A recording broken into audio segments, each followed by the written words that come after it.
Gagawin natin today is yung typical na ginagawa ng mga adults, like super boring kapag nasa bahay ng Sunday, but it is what it is. Ay, maganda yung ano ng araw. Yung mga nililigo na. Ilamos muna tayo.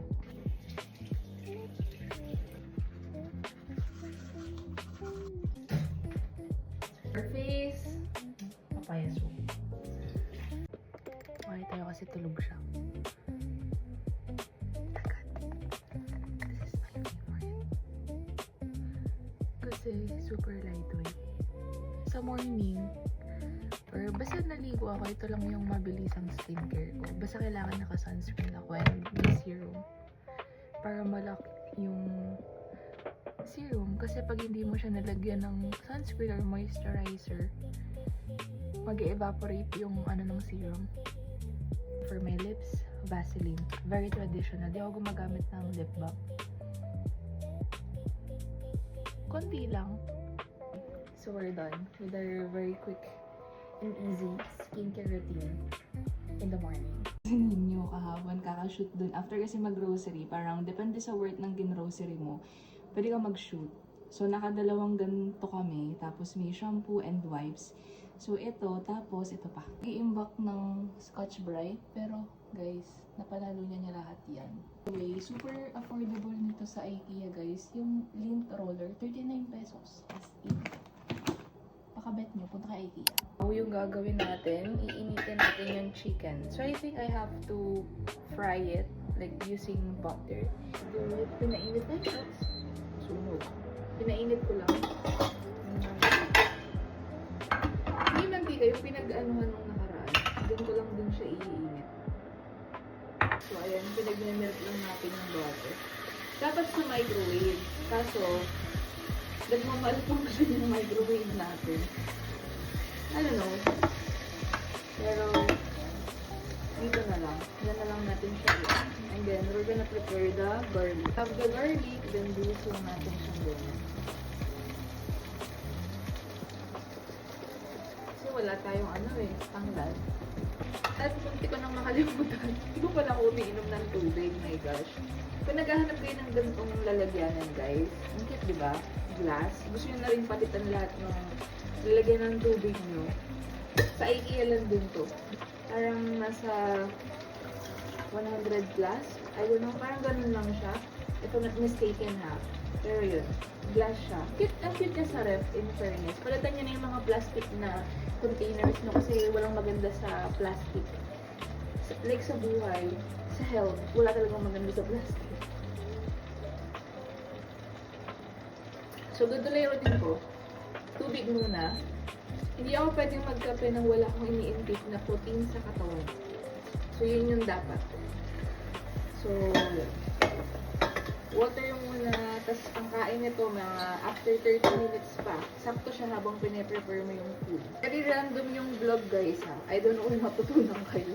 Pero, sinashare ko lang kung ano yung typical na araw ko. Ito pa pala yung isang nagustuhan ko nung nagpunta kami ng IKEA last time. Yung lalagyan ng, actually, hindi siya pang, ang tawag sa ganito, yung panghugas ng plato, mga ganyan.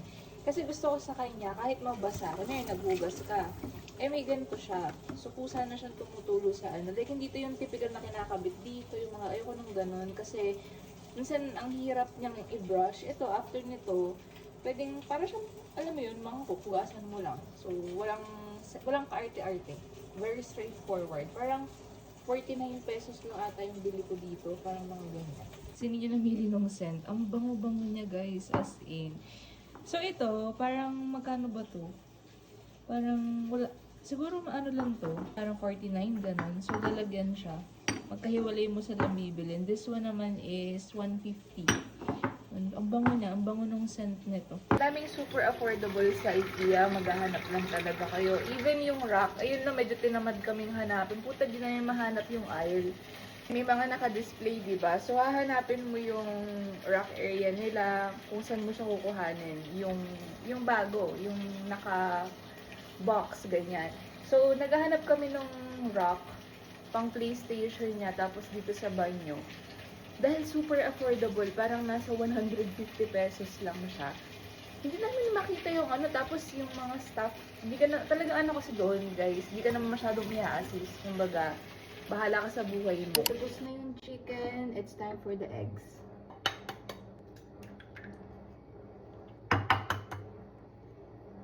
Shoots.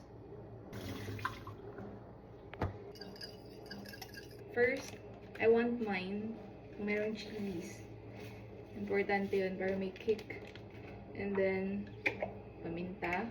Ay, teka, ba't naubos? Wait lang, magkasalin pala ako. Utan pa, so I have to refill. Salin muna tayo. Malakas kami sa paminta ni Ninyo. Napakahilig namin sa pepper. Like any kinds of foods. Pepper, chilies, yan. Yan yung mga trip namin. So, ito, buhusan nga lang natin dito. Forget your salt. My favorite part, of course, spinach. Di pwedeng walang ganito, guys. Ganyan ko lang siya. Yan yung ating scrambled egg. May spinach dapat. Alam nyo guys, pagka yung schedule nyo, graveyard, so dapat, extra effort din kayo sa mga kinakain nyo. Dapat talagang balance yung buhay.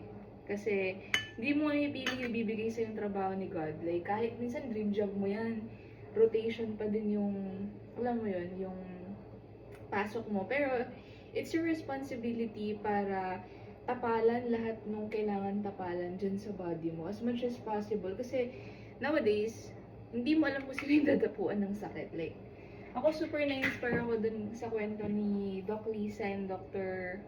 Willie Ong. Sila nga, doctor, sila yung nagsasagip ng life, pero tinamaan sila. Sobrang careful nila. So, paano pa tayo? Like, di ba? So, doctor yun. So, tayo talagang dapat extra careful pa. Kasi, syempre, aminin naman natin kung hindi. Ngayon lang din tayo naging parang super, yung generation natin, super naging aware, super naging parang meticuloso sa lahat ng ini-intake sa katawan natin. Kasi even before, aminado ko nung medyo bagets-bagets pa ako, lang nung pakailam sa ganyan. Pero ngayon kasi, like, yun yung talagang goal natin, longevity. Kaso, hindi mo ipigil yung death. Yun na yung mga, ewan ko guys, ang weird, pero yun na yung mga na-enjoy kong panoorin. Guest si Gary Valenciano kay Miss Karen Davila sa vlog niya. Alam mo, ganun yung mga na-enjoy ko ng panoorin ngayon. Like, yung life testimony, ganyan. Totoo siya. Yung death, hindi naman natin siya pwedeng i-cancel talaga. Kasi, yun na yun eh. Like, nakamark na yun kay Lord, yung date na yun. Ang magagawa na lang natin is, everyday, gawin natin yung best natin. Parang ganyan, diba?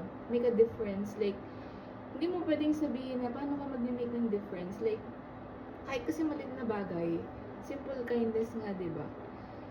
Talagang really goes a long way. So, ang daming reason. Hindi pwedeng para masabing you made the difference is ang laki-laki ng impact na nagawa mo. Sometimes yung maging gentle ka lang sa mga taong nakapaligid sa'yo, laking bagay na yun para hindi makadagdag sa bigat ng nararamdaman nila. Like yung mga ganun. Simple ganun lang. So, nilagay na natin yung mixture natin sa pan. And then, hayaan mo lang siya. Naluluto. This is my food. Diet ako guys eh. I have to kasi mayroon tayong ginagawang daan. So, we're currently in the waiting season. So, that's why habang nasa waiting season tayo, we have to do our best to stay fit and look young. Kasi we're not getting any younger.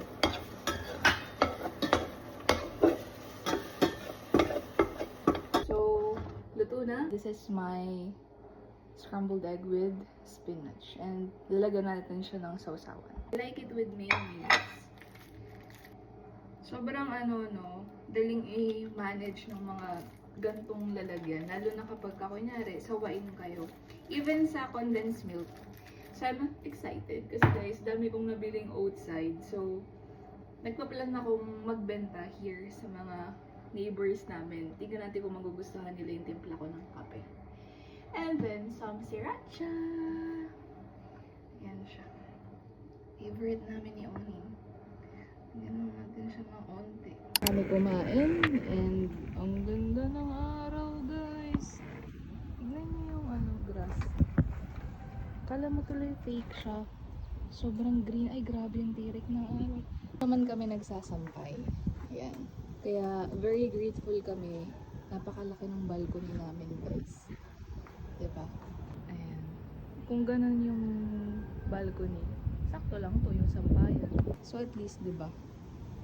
Malaki pa siya. Like, kapag yoga ka pa dyan. Pasok na tayo. Kasi, charge ko yung phone ko lobat. So, ayun na nga. Nakalimutan ko na naman kayo. Kasi ang dami namin ginawa ni as you can see, antok na yung eyes ko. Laki na ng eye bags. Pero, we still have to go. So, ito yung nangyari kanina. After namin kumain, sino yung nagsampay? Ako naman nagtupi ng damit, nag-ayos ng mga damitan namin, nagplansya. Tapos, after nun, mali talaga yung magpa-plansya ka guys bago maligo. Dapat, ligo muna bago plansya kasi talagang sumakit yung ulo ko. Ayoko na nga lumabas. Kasi itong sinin niyo nagagalit na naman sa akin. Sabi niya, di ka ba nangihinayang sa binayad mo doon? Di ka na naman pupunta sa appointment mo. So, ayun. Anday ko pa kasing laser na sessions, di ko pa na-avail. Eh, nag-advance payments kami before. Last year pa. Anday pang hindi. Hindi pa talaga siya tapos. Like, last June ko siya binayaran. 2025. Ngayon 2026, hindi ko pa rin siya tapos gamitin. So, punta kami ngayon ng Pasig sa Vodge para i-ano yung laser ko. Dating skin laundry yun, pero ngayon, binalik nila sa original name nung talagang owner. I mean, yung owner kasi talaga ng skin laundry is yung sa Vodge Aesthetics. So, pinupuntahan nila Miss Aiko Melendez at yung ibang mga artist din. So, ayun, ngayon, nirename nila na din sa main clinic nila. Instead of skin laundry, naging sa Vodge. So, punta kayo dun kung gusto, marami silang promo sometimes. And then, ayun, punta kami dun. Tapos, ano pa ba? Wala namang masyadong agenda. So, ito yung normal na ginagawa namin yun ninyo, especially pag weekend. Wala, as in, yun yung, boring life. Pero, ito talaga yung normal, hindi laging may ganap. So, kahapon, ang dami kong canceled plans, like nung Sabado, kasi kahapon puyat ako, kailangan ko pang mag-work. Pero, dalawang events yung na-miss ko, yung DRC, and then, ito yung pinaka nangihinayang ako, yung travel food sa Rockwell. Hindi ko napuntahan sa sobrang pagod ko. Tapos, today, supposedly, dapat uwi kami ng Bataan, kasi attend ako ng binyag. Kami ni Ninyon, yun yung ininang kami sa anak na LA.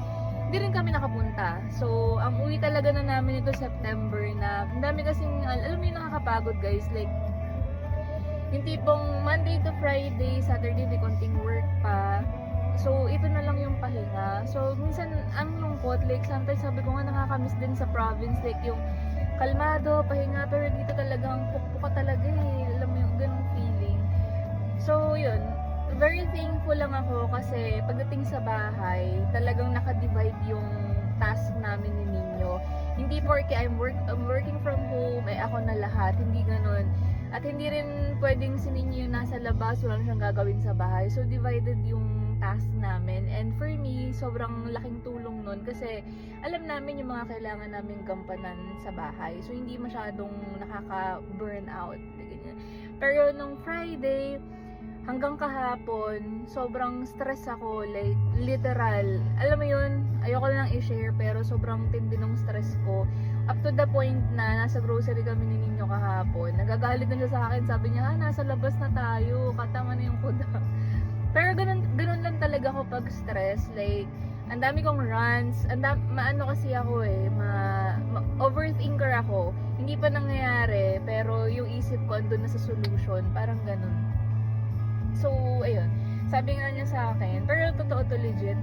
Sabi niya nga sa akin, sa dami ba naman ng blessings na binigay sa iyo ni Lord, sa dami ng mga pagsubok na napaglagpasan mo, ngayon ka pa ba ma-stress, di ba? Parang ganyan. So, yun. Dito na siya, naman siya 7-Eleven kasi naghahanap siya ng hopya. So, yun. Share ko lang naman. Ano yan? Grabe ka naman. Saan ba tayo pupunta magpipiknik? Grabe. Sige, MM ka na lang. May MM ako? guilty pleasure, MM, and SB drink. Ayan. So, yun lang. Pupunta na kami ng Pasig. Ang dami ko nang kinoda na naman. But anyways, yun lang. This is the life of a millennial couple living in the metro.